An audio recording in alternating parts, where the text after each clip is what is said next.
Assalamualaikum warahmatullahi wabarakatuh. Waalaikumsalam warahmatullahi wabarakatuh. Terima kasih kepada ibu-ibu semua.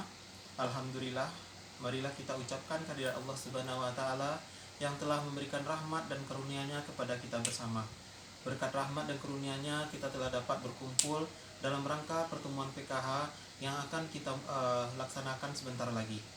Sebelumnya saya ucapkan terima kasih kepada ibu-ibu semua yang telah menyempatkan hadir, terutama kepada Ibu Lili sebagai tuan rumah yang telah bersedia menyediakan tempat untuk pertemuan kita bulan ini.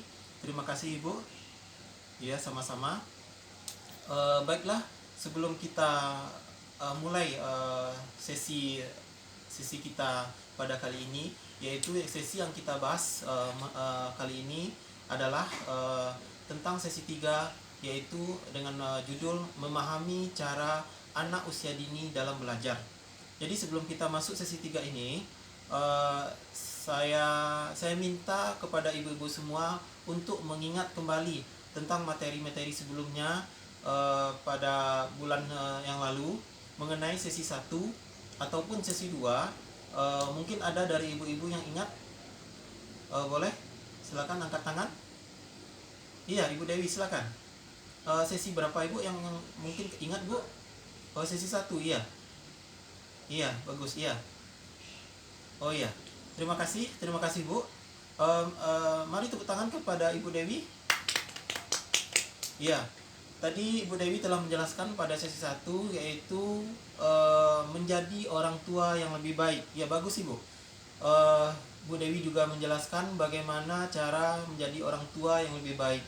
Ada beberapa poin yang disebutkan oleh Bu Dewi. Yang pertama yaitu harus sesuai ucapan dan perbuatan. Ya, bagus Ibu. Menjadi orang tua tidak hanya diucapkan, tetapi juga harus dilakukan setiap orang tua. Jadi apapun yang diucapkan oleh orang tua harus sesuai dengan tindakannya. Jadi sehingga anak menjadi contoh yang baik bagi orang tuanya. Baik buruk contoh yang dilakukan oleh orang tua nanti akan ditiru oleh anaknya. Ya, bagus Ibu Dewi ya. Selanjutnya mengenai sesi 2, mungkin ada yang ingat? Iya, Ibu Ani silakan. Sesi 2, iya. Iya. Iya, terima kasih Bu Ani.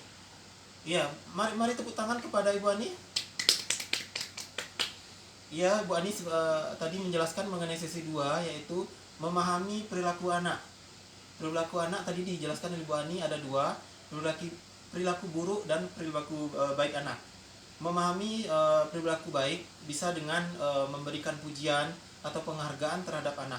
Sedangkan tindakan yang dapat dilakukan dalam menangani perilaku buruk anak bisa dengan menghindari tindakan fisik kekerasan berupa tindakan fisik maupun psikis anak. Orang tua tidak boleh melakukan tindakan kekerasan baik psikis maupun fisik terhadap anak, karena akan berdampak secara buruk terhadap perkembangan anak yang akan datang. Terima kasih Ibu. Jadi setelah kita mengupas sesi 1 dan sesi 2 sebelumnya, kita akan masuk kepada sesi 3, yaitu dengan modul kita yaitu tentang pendidikan anak, tentang pengasuhan dan pendidikan anak, yang mana nanti akan kita bahas mengenai sesi 3, memahami cara anak usia dini dalam belajar. Jadi sebelum kita masuk materi, dari ibu-ibu mungkin ada yang tahu, ada yang tahu tentang arti bermain. Mungkin ibu siapa yang tahu arti bermain dari kelompok ini? Hah? Ada yang menjawab arti bermain? Hah? Ada? Iya, silakan Ibu. Iya, arti bermain Bu. Iya, ada yang tahu Ibu? Ya, terima kasih. Mari kita ucapkan tepuk tangan kepada ibu siapa? Saya lupa namanya. Iya, Ibu Livi ya. Ibu Livi, maaf Ibu, lupa Ibu. Tadi Ibu Livi telah menjelaskan arti bermain, yaitu segala sesuatu yang menyenangkan. Ya bagus Ibu. Mari tepuk tangan kepada Ibu Livi. Benar yang telah jelaskan Ibu Livi tadi, bahwa bermain itu kegiatan yang menyenangkan, yang menghibur diri, yang dapat membuat suasana hati anak menjadi senang. Dari pengertian yang tadi, mungkin ibu-ibu ada yang masih ingat permainan masa kecilnya? Ya, Ibu? Ya. Ya, silakan Ibu. Apa? Permainan masa kecil. Ya, bermain karet. Ya, bagus. Ada lagi? Ya, bermain kelereng. Ya, terima kasih. Bermain kelereng. Ada lagi? Bermain gambar. Ya, bagus. Itu adalah permainan masa kecil yang mungkin sering kita mainkan pada masa dahulu. Ya, mari tepuk tangan kepada kita bersama. Ya, terima kasih. Mungkin dari permainan-permainan tadi akan berbeda yang kita rasakan pada saat permainan yang dilakukan anak pada masa sekarang ini. Mungkin banyak permainan-permainan tradisional yang tidak lagi dimainkan oleh anak-anak. Bisa jadi perbuatan atau tindakan orang tua yang melarang anaknya untuk bermain di luar dengan temannya, sehingga anak mencari permainan pengganti yang membuat suasana hati anak tetap tenang di rumah. Misalnya bermain gadget. Mungkin dari ibu-ibu banyak anaknya yang bermain gadget di rumah ya. Iya. Banyak kita lihat sekarang ini permainan anak yang terlalu fokus dan lupa bahwa permainan yang pada masa lampau kita mainkan mungkin lebih baik untuk perkembangan anak daripada permainan yang kita lihat pada yang dimainkan oleh anak pada saat sekarang ini. Jadi sebelum kita mulai Bu, mungkin ada ibu-ibu yang anaknya sampai lupa waktu ya Bu ya dalam melakukan permainan. Ada yang pulang sore, iya, ada yang pulang sore sampai malam ya Bu ya. Oh iya. Mungkin hal seperti itu orang tua harus pandai menyingkapi apa yang dilakukan oleh anak tersebut. Sebab kita pun juga merasakan sebelumnya sebagai orang tua bahwa hal-hal yang membuat anak tadi senang, kegiatan yang menyenangkan bagi anak akan membuat anak lebih beradaptasi dengan teman-teman sebayanya.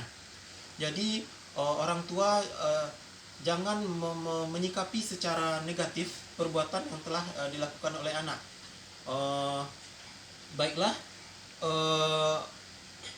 mengenai masalah gadget tadi, mungkin orang tua merasa ketakutan jika anak melakukan permainan yang berbahaya yang akan membahayakan anak nanti di luar.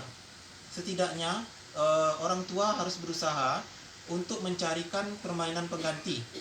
Permainan pengganti bisa dilakukan dengan hal-hal yang sederhana yang bisa dimainkan oleh orang tua dan anak. Misalnya sambil bekerja, sang ibu sambil memasak dengan melakukan bernyanyi bersama, atau melakukan tebak gambar atau tebak warna.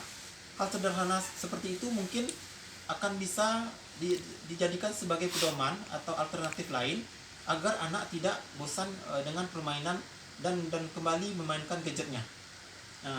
Mungkin dari materi ini ada dari ibu-ibu yang bertanya. Ada Bu? Ada Bu? Tidak? Kita lanjut ya Bu ya. Jadi untuk materi ini kita lanjut mengenai manfaat bermain. Nanti kita akan mengetahui bagaimana apa saja manfaat dari bermain. Jadi sebelum kita mulai, mari kita bentuk kelompok Ibu. Silakan Ibu, atau bisa berdiri kita Bu. Iya, berdiri aja ya Bu ya. Silakan. Sekarang kita akan melakukan permainan game berantai. Game berantai, nanti ibu-ibu, salah satu ibu-ibu, mungkin Ibu Lili ya Bu ya. Kita mulai dari Ibu Lili. Ibu Lili nanti menyampaikan satu kata.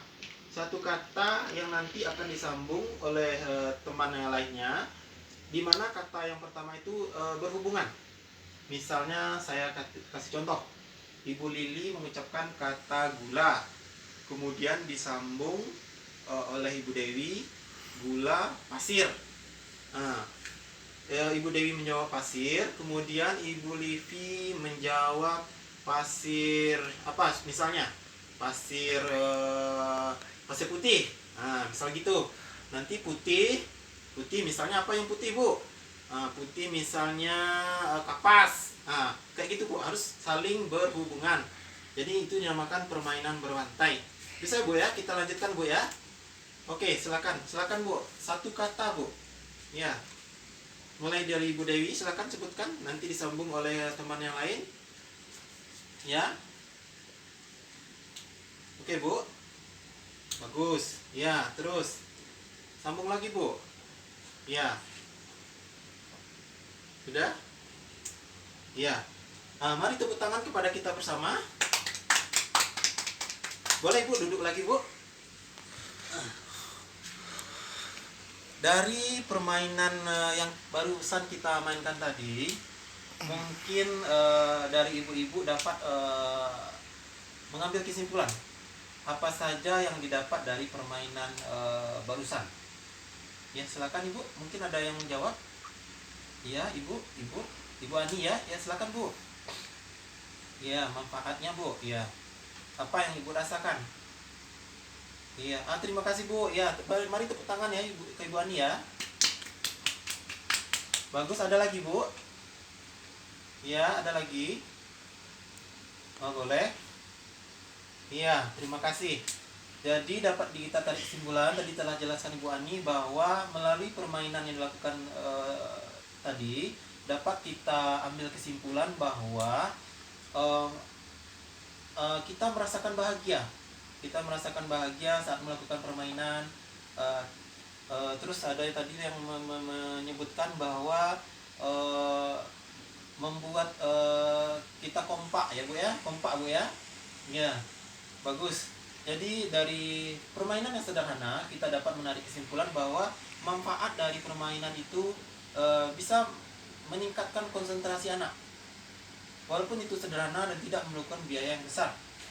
Jadi game-game sederhana yang seperti itulah yang diharapkan nanti yang akan dilakukan di rumah. Baik Bu, ada lagi Bu? Kalau tidak kita lanjut ke sesi yang ketiga, yaitu manfaat kegiatan seharian di rumah sebagai kesempatan bermain bersama anak. Itu ya Bu ya, panjang ya judulnya Bu ya. Jadi apa inti dari ini? Yaitu inti dari sesi ini adalah yaitu seperti yang saya jelaskan tadi, bahwa ada hal-hal sederhana yang dapat dilakukan oleh orang tua untuk meningkatkan kemampuan baik fisik maupun psikis anak terhadap permainan sederhana yang akan dilakukan di rumah. Ya Bu ya. Jadi sebelum kita mulai sesi ini, mari kita menonton Bu. Ada film singkat. Mohon perhatiannya sebentar. Kita menonton bersama mengenai film yang akan saya putar saat lagi. Bentar ya Bu ya.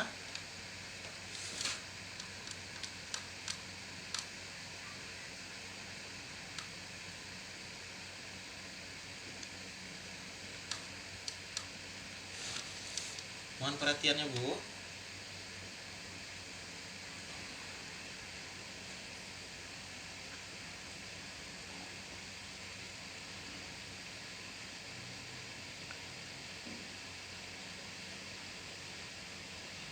Sudah Bu? Sudah? Bagus filmnya Bu. Gimana Bu, senyum-senyum aja Bu? Sudah nonton ya? Terdengar ya suaranya Bu ya? Baiklah, mungkin dari film singkat tadi, mungkin ada dari ibu-ibu apa hikmah yang dapat diambil atau yang disampaikan oleh film sebentar ini. Oke, silakan Ibu Dewi, silakan. Apa Bu? Ya, bagus ya. Tepuk tangan kepada Ibu Dewi. Ya, ada lagi film apa? Poin-poinnya Bu ya? Apa yang ditonton? Ibu tadi melihat apa? Kegiatan apa? Sedang apa gitu?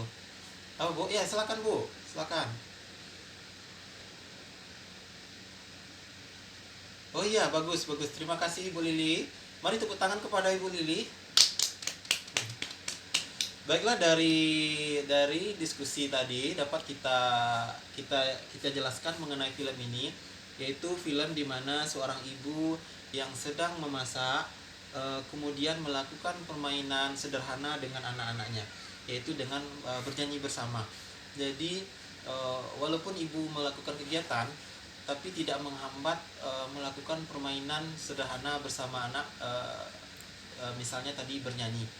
Jadi hal seperti itu nanti yang diharapkan oleh setiap orang tua, tidak perlu memikirkan permainan yang mahal, yang membutuhkan biaya yang besar, tapi diharapkan mampu keluarga menyiapkan berbagai bahan-bahan yang nantinya bisa diadakan untuk permainan yang bisa dilakukan antara orang tua dan anak. Saya Bu ya. Baik, dari sini mungkin ada yang bertanya? Ada Bu? Enggak? Kalau tidak, mari kita ulas kembali dari materi yang pertama, yaitu tentang memahami cara anak usia dini dalam belajar. Kita tarik kesimpulan bahwa berilah permainan kepada anak yang sesuai dengan umurnya. Jangan membatasi anak dengan permainan yang mana orang tua nanti takut akan anaknya mendapatkan atau permainan berbahaya bagi anak. Jadi kalau seandainya sebaiknya orang tua menyikapi permainan anak itu secara positif. Jangan melakukan kekerasan, jangan menghardik anak, agar anak nanti tidak mengalami yang namanya kekerasan secara fisik dan psikis. Selanjutnya mengenai manfaat permainan, mungkin dari permainan yang sederhana tadi Ibu lakukan, yang melalui permainan permainan berantai. Dari situ kita dapat mengambil kesimpulan bahwa permainan sederhana bisa menimbulkan rasa senang, menimbulkan rasa konsentrasi yang tinggi, dan selanjutnya mengenai manfaat kegiatan keseharian yang dapat dilakukan oleh orang tua bersama anak dengan cara melakukan permainan yang sederhana, misalnya tebak warna, misalnya berhitung, misalnya bernyanyi bersama anak. Hal-hal sederhana seperti itu mungkin dapat kita lakukan, kita mulai dari rumah, mungkin secara bertahap, secara pelan-pelan kita dapat nantinya agar menjadi orang tua yang lebih baik. Baiklah ibu-ibu, mungkin kalau tidak ada pertanyaan, kita tutup untuk sesi ini. Semoga dapat kita lakukan, terutama bagi penamping dan kepada ibu-ibu semua. Semoga bermanfaat. Apa-apa yang disampaikan saya harapkan agar dilakukan di rumah secara bertahap, belajar agar kita dapat menjadi orang tua yang lebih baik. Akhir kata saya tutup. Assalamualaikum warahmatullahi wabarakatuh.